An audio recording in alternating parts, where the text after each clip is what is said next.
Một người đi ra truyền giao, mang tình yêu đến cho muôn người. Một đời hy sinh tận hiến cho niềm tin. Và thời gian dẫu có qua màu, và mái tóc dẫu có bạc màu, thì người vẫn đi mang chân lý đến mọi nơi. Hầu việc Cha trên trời cao là niềm vui sướng trong cuộc đời. Lời người luôn luôn dạy khuyên tôi nào quên. Hầu việc Chúa dẫu lúc gian truân, nhờ cậy Chúa chớ có nản lòng, và luôn vững tin tạ ơn Chúa trong mọi điều. Tôi sẽ hát lên cho tấm lòng người hầu việc Chúa. Tôi sẽ hát lên vì trần gian còn nhiều tội nhân. Tôi sẽ hát lên cho tấm lòng người hầu việc Chúa. Trọn cuộc đời dựng xây vương quốc Chúa Trời.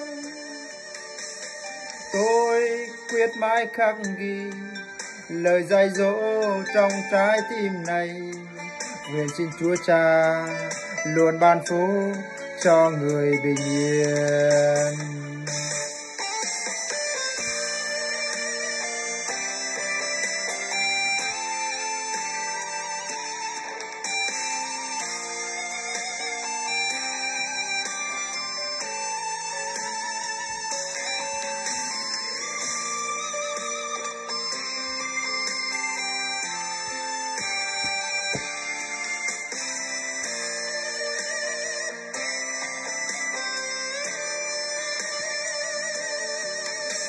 Một người đi ra truyền giao, mang tình yêu đến cho muôn người.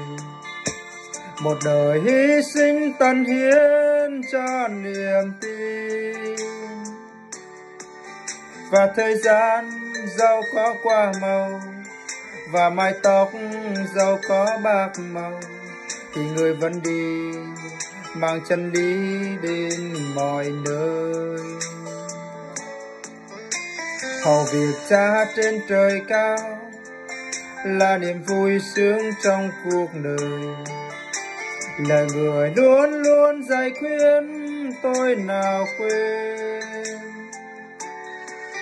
Hầu việc Chúa dẫu lúc gian truân, nhờ cậy Chúa chớ có nản lòng, và luôn vững tin tạ ơn Chúa trong mọi điều.